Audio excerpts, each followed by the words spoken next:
Diyabet, insülin mekanizması ile ilgili bir hastalık. Pankreas dediğimiz bir organımız var. Pankreasta salgılanan insülin dediğimiz kan şekerini düşüren bir hormonumuz var. Kaç tip var dediniz? 3 tip diyebiliriz. Birçok tipi var ama 3 tanesi önemli. Şimdi bunu biraz önce geldiğimiz noktaya geri dönersem, pankreasta tamamen pankreasın zarar görmesinden dolayı insülin salgılanmaması durumuna biz tip 1 diyoruz. Asıl diyabet hastalığı bu aslında. Pankreasta bir hasar oluşuyor. Nedeni bilmediğimiz virüslere bağlı olabilir ya da başka nedenlere bağlı olabilir. Vücut kendi savunma mekanizmasıyla o şeyi ortadan kaldırmak için kendi organa saldırıyor. Pankreasa saldırıyor. Böylece pankreas harap oluyor ve insülin salgılamamaya başlıyor. Buna otoimmünite diyoruz. Birçok otoimmün hastalıkta olduğu gibi diyabette de bu böyle. Asıl problem bu. Ancak bizim için en önemlisi hastaların %90-95'ini oluşturan bu hastalık değil. Tip 2 diyabet. Tip 2 diyabet ise tamamen yaşam şekli bozukluğuna bağlı gelişen bir durum. Yani pankreasımız var, orada insülinimiz de var, insülin üretimi de var. O insülin üretimi hatta normal bireylere göre fazla da, ancak o insülinin çalışması için gereken mekanizmalar sıkıntılı. Ne oluyor? İnsülin ne yapıyordu?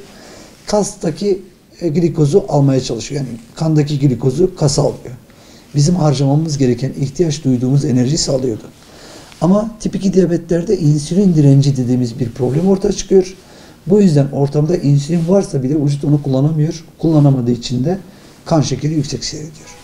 Aslında zengin bir adamın kendi bolluğu içinde ama parasını yiyemediği için fakirlik yaşaması gibi bir şey düşünün.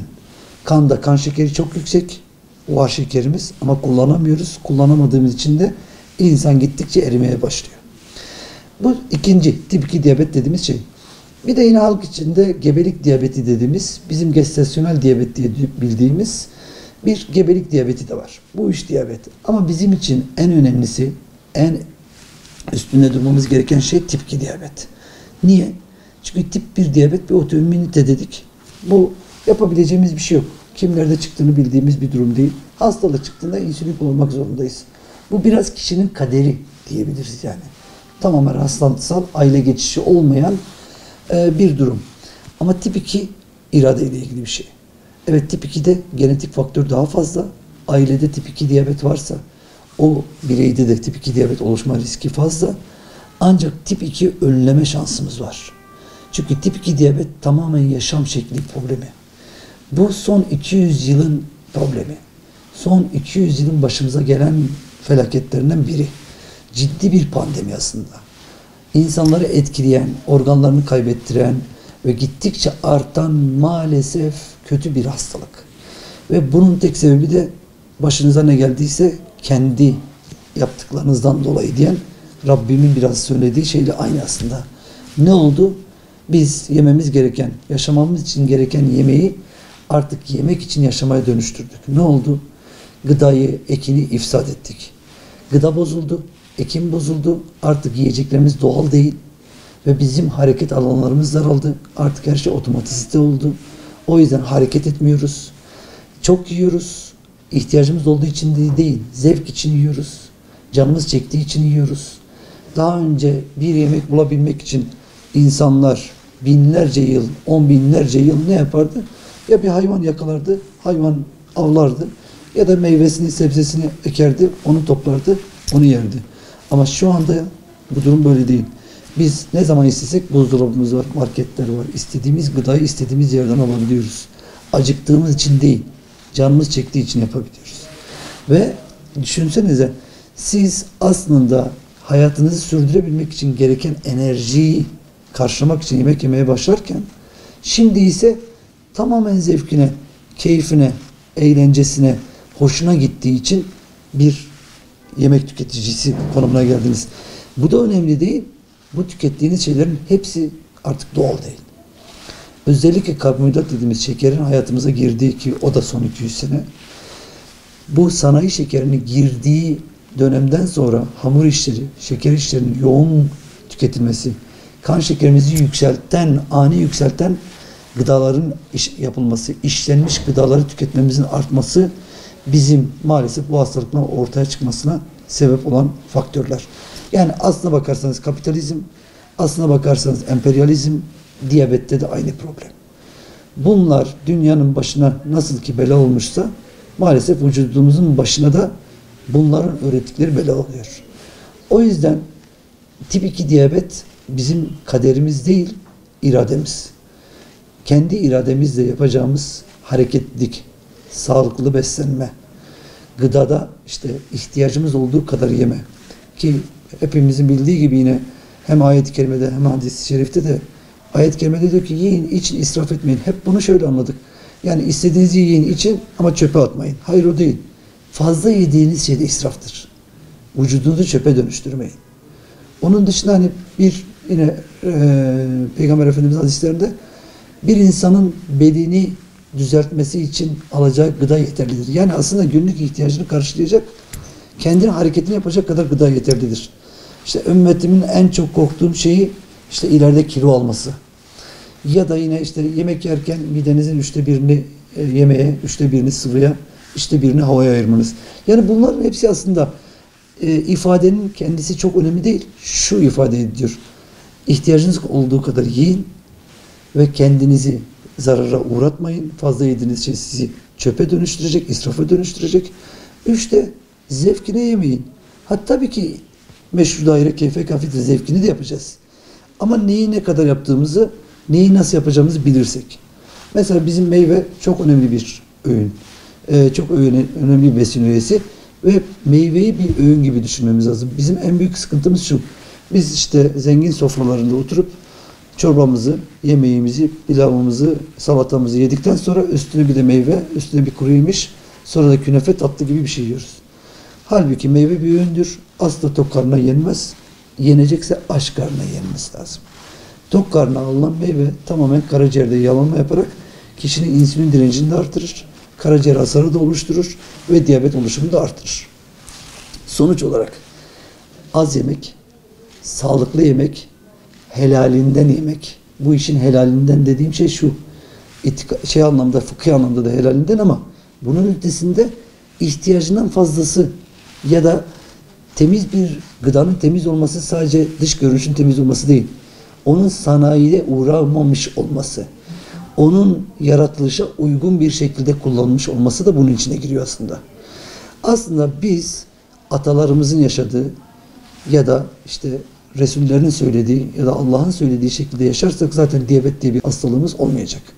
Çünkü tip 2 diyabet tamamen yaşam şekli değişikliğinden kaynaklanan bir hastalık. Şimdi erken teşhis önemli ama erken teşhis için ne yapabiliriz? Şu kişi semptomlarını gösterdiğinde, işaretlerini gösterdiğinde yani çok idrara çıkma, çok susama, işte çok yediği halde kilo alamama gibi diyabetin bulgularını ortaya çıkardığında aslında biraz geç olmuş oluyor. Yani birkaç yıldır diyabet olmuş oluyoruz.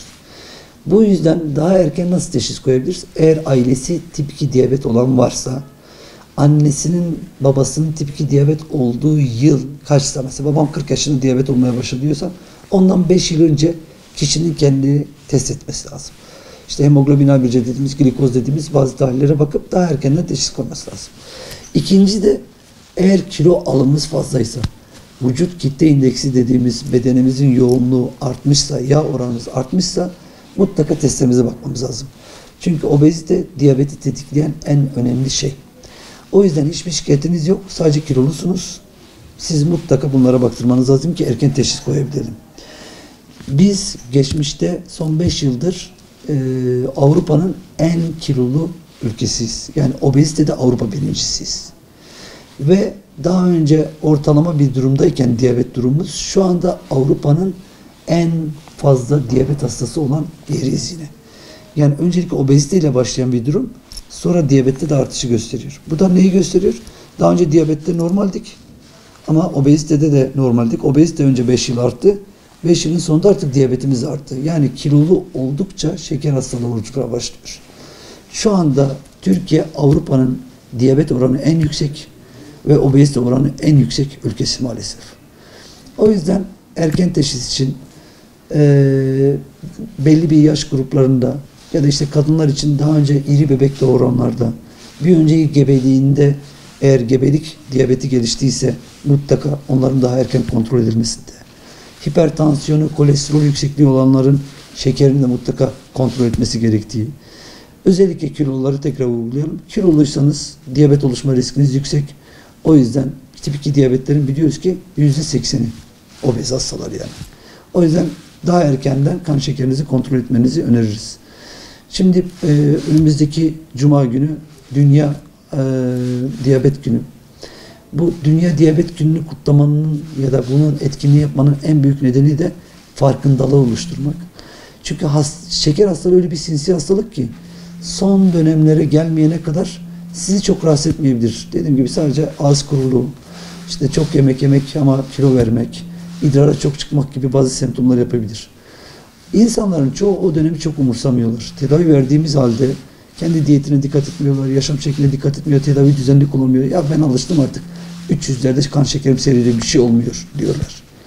Bunun sebebi o zararı göremedikleri için. Zararı ne zaman görecekler? İşte bu kötü gidiş 10 yılı aştıktan sonra o zaman böbrekleri bozulmaya başlayacak, gözleri görmemeye başlayacak, kalp krizi geçirmeye başlayacaklar ya da inme dediğimiz felç geçirecekler.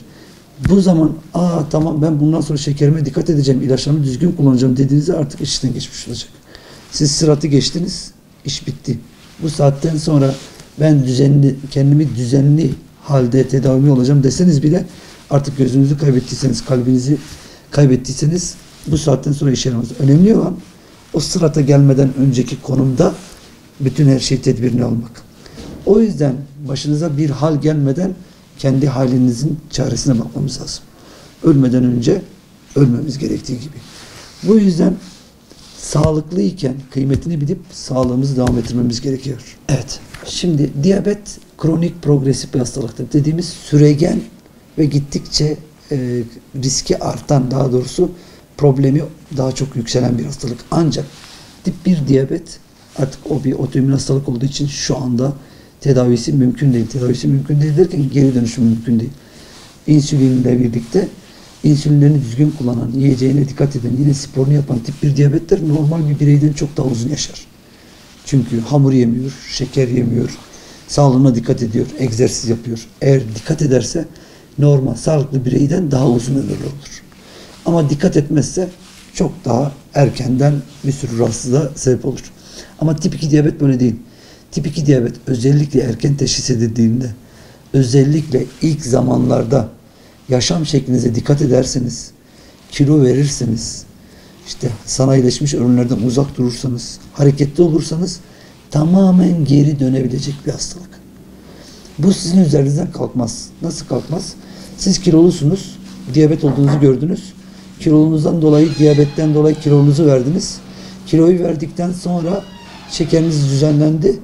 Ancak siz ilerleyen zamanlarda tekrar diyabet hastası olursa, yani daha kilo alırsanız yine diyabet hastası olursunuz. Yani şunu söyleyeyim.